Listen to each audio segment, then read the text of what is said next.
pratique ceci 1 heure avant Fajr et assiste au miracle de l'aube bénie. Il existe un moment où le temps semble s'arrêter, où les étoiles scintillent comme des larmes de lumière, où les anges se tiennent entre le ciel et la terre, écoutant les murmures des cœurs brisés et les supplications des âmes assoiffées. 1 heure avant Fajr, un rendez-vous divin que beaucoup ignorent, mais que les sages convoitent. Coran, Sourate Al-Insan, 76, 25 à 26, et invoque le nom de ton Seigneur au matin et à l'aube, et pendant la nuit, prosterne-toi devant lui et glorifie-le longuement. Pourquoi cette heure est-elle si spéciale?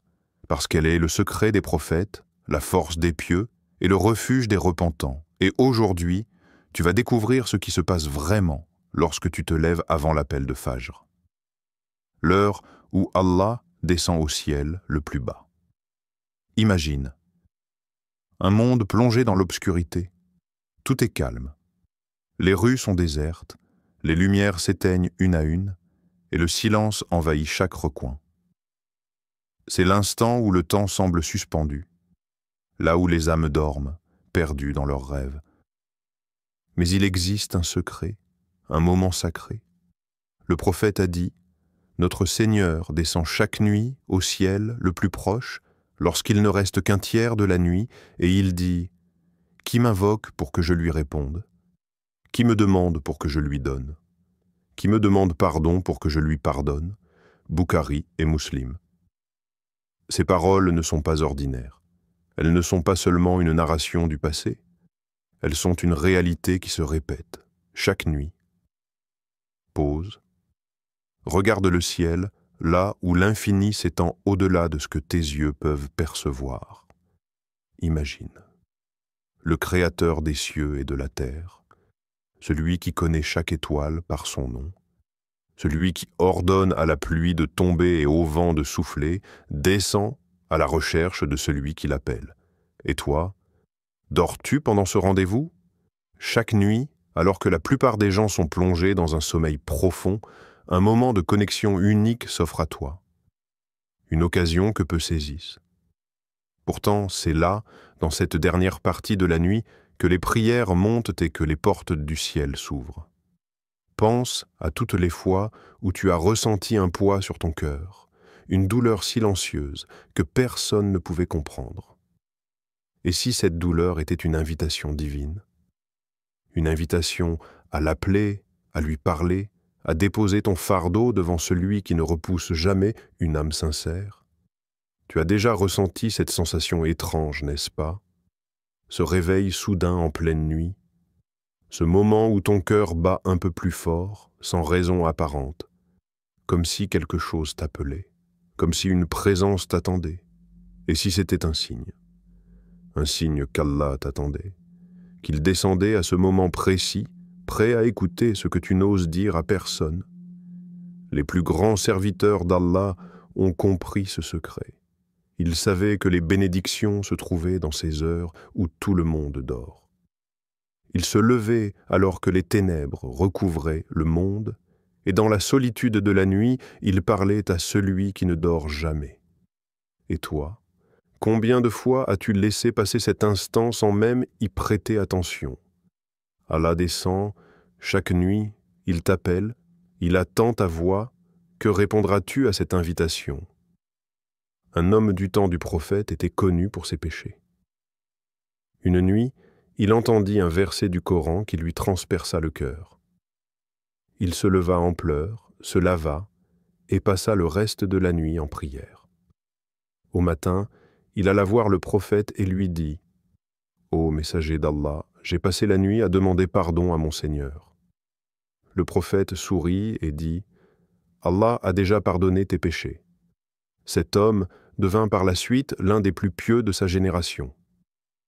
Les 5 actions prophétiques à faire 1 heure avant Fajr, quand le monde dort, l'âme qui veille trouve un secret que peu connaissent. Un instant suspendu entre la nuit et l'aube, où les cœurs sincères sont exaucés, où les âmes fatiguées sont restaurées. Le prophète nous a enseigné que dans cette heure précieuse, certains actes peuvent transformer ta vie. pas seulement spirituellement, mais aussi intérieurement, profondément. Première, la lecture du Coran avec le cœur, pas seulement les yeux. Coran, Sourate Muhammad, 47, 24. Ne méditent-ils pas sur le Coran? Ou y a-t-il des cadenas sur leur cœur? Ne lis pas le Coran comme un devoir, mais comme une conversation avec Allah. Imagine que chaque verset est une lettre qui t'est adressée, une parole destinée à toi, à ce moment précis. Ferme les yeux après avoir lu un seul verset et pose-toi cette question. Qu'est-ce qu'Allah me dit à travers ces mots? Lis doucement, ressens les lettres résonner en toi. Chaque mot est une lumière, une guérison, une réponse. Certaines âmes lisent le Coran mais ne l'entendent pas.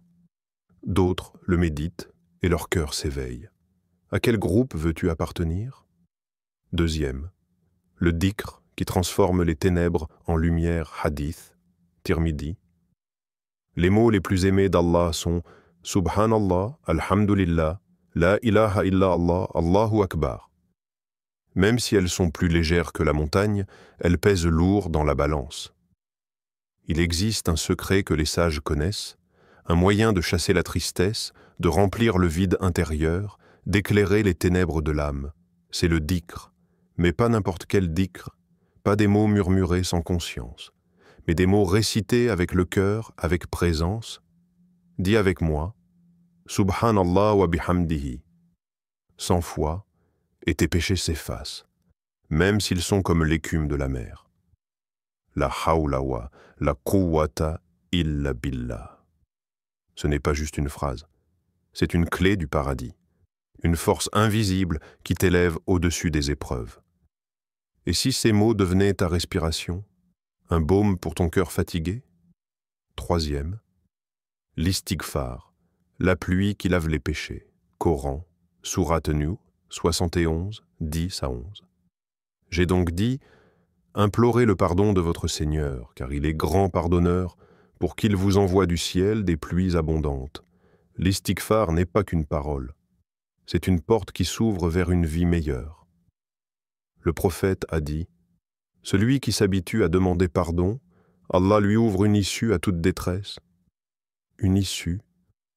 As-tu déjà ressenti ce sentiment d'être coincé, comme si aucune porte ne s'ouvrait? Dis alors avec foi, « Astaghfirullah, Astaghfirullah, Astaghfirullah » et regarde comment les nuages se dissipent, comment les blocages s'effacent, comment Allah envoie sa miséricorde comme une pluie bienfaisante sur ta vie. Quatrième, la prière de Tahajjud, le dialogue secret avec Allah hadith, Muslim. La meilleure prière après les obligatoires est la prière de nuit. Tahajjud, c'est l'instant où les anges t'observent avec admiration. L'instant où le serviteur se lève, quand tout le monde dort, pour dire à son Seigneur ce que personne ne sait. Même si ce ne sont que 2 rak'a, prie-les avec humilité. Ne cherche pas à réciter le plus de versets possible, mais prie comme si c'était la dernière fois, comme si Allah était devant toi, écoutant chaque mot, chaque soupir. Les miracles arrivent dans ces moments, mais combien osent les rechercher? Cinquième, la duée sincère, le moment où les souhaits se réalisent, Coran, Sourate Ghafir, 40-60. Votre Seigneur a dit « Invoquez-moi, je vous répondrai ». C'est une promesse, une vérité. Alors pourquoi doutes-tu encore? Éteins la lumière, entre dans l'obscurité, prosterne-toi. Ne récite pas seulement des invocations apprises. Parle à Allah comme un enfant parle à son père. Dis-lui tes peines, tes espoirs, tes rêves. Demande-lui ce que ton cœur n'ose dire à personne. Mais surtout, demande-lui ce qu'il veut pour toi. Car ce qu'Allah veut pour toi est bien plus grand que ce que tu veux pour toi-même. Il te reste 1 heure avant Fajr. Que vas-tu en faire? Les 3 miracles qui t'attendent. Il y a des secrets dans l'univers. Des instants où les lois du monde visible s'effacent pour laisser place à quelque chose de plus grand, de plus profond. Et parmi ces secrets, il y a l'heure avant Fajr. 1 heure où 3 miracles peuvent se produire, si tu oses les chercher. Première, la paix qui submerge ton cœur Coran. Sourate Ar-Ra'd 13-28. N'est-ce pas par l'invocation d'Allah que les cœurs se tranquillisent? Nous vivons dans un monde où l'angoisse est devenue d'une compagne silencieuse. Un cœur agité, une pensée qui ne trouve pas de repos, une âme qui cherche un refuge. Un homme souffrait d'une anxiété oppressante. Les médecins lui donnaient des médicaments, les psychologues lui conseillaient la méditation, mais rien ne calmait son cœur. Un jour, il alla voir un savant et lui confia sa détresse. Le savant lui répondit simplement « Soigne-toi avec l'heure avant Fajr ».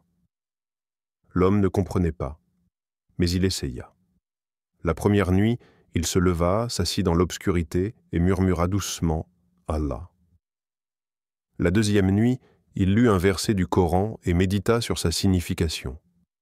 La troisième nuit, il prolongea sa prosternation, vidant son cœur de toutes ses peines. En une semaine, quelque chose d'étrange se produisit. L'angoisse disparut.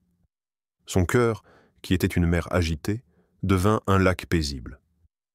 L'heure avant Fajr, c'est l'heure où les blessures invisibles se referment. Deuxième, les portes de la rizq, subvention, qui s'ouvrent hadith, Ibn Majah. L'istighfar attire la subsistance comme la pluie fait pousser les plantes. As-tu déjà senti que l'argent fuit entre tes doigts? Que quoi que tu fasses, tu n'arrives jamais à en avoir assez? Un commerçant vivait cette réalité. Les dettes s'accumulaient, les clients se faisaient rares. Il était au bord du gouffre. Un jour, un ami lui donna un conseil. « Lève-toi avant Fajr et demande pardon à Allah 100 fois. » Désespéré, il essaya. La première nuit, rien ne changea. La deuxième nuit, il persista. Et au bout de quelques jours, un client inattendu entra dans son magasin. Sans négocier, il acheta pour une somme qui permit au commerçant de régler toutes ses dettes. Ce n'était pas un hasard. L'istighfar n'attire pas seulement le pardon, il attire la subsistance. Troisième, la guidance qui éclaire ton chemin Coran, Sourate Al-Ankabut 29-69. Et ceux qui luttent pour notre cause, nous les guiderons certes sur nos chemins. As-tu déjà été perdu? Pas perdu dans une ville, mais perdu dans la vie? Une étudiante ne savait plus où elle allait. Les choix se multipliaient devant elle, mais aucun ne semblait juste. Une nuit, elle se leva avant Fajr, ouvrit le Coran et tomba sur un verset. Et quand je t'inspire, c'est que je suis proche. Sourate Kaf 50-16. Son cœur s'apaisa. Le lendemain matin, une opportunité inattendue se présenta à elle. Était-ce une coïncidence? Non. Quand tu cherches Allah dans l'heure avant Fajr, c'est lui qui t'éclaire le chemin. Silence. Une dernière respiration. 3 miracles t'attendent, mais la question est, seras-tu éveillé pour les recevoir? Allah ne t'a pas créé pour que tu vives dans l'oubli, il t'a créé pour que tu le connaisses, l'adores et le rencontres dans le silence de la nuit. Alors demain, quand le monde dort, lève-toi, parle à ton Seigneur et regarde comment il transforme ton histoire. Coran, Sourate Az-Zumar 39-9. Aman huwa qanitun ana al-layl sajidun wa qa'imun yahdaru al-akhirata wa yarju rahmata rabbih. Celui qui passe des heures de la nuit prosterné et debout, craignant l'au-delà et espérant la miséricorde de son Seigneur, est-il comparable à l'insouciant?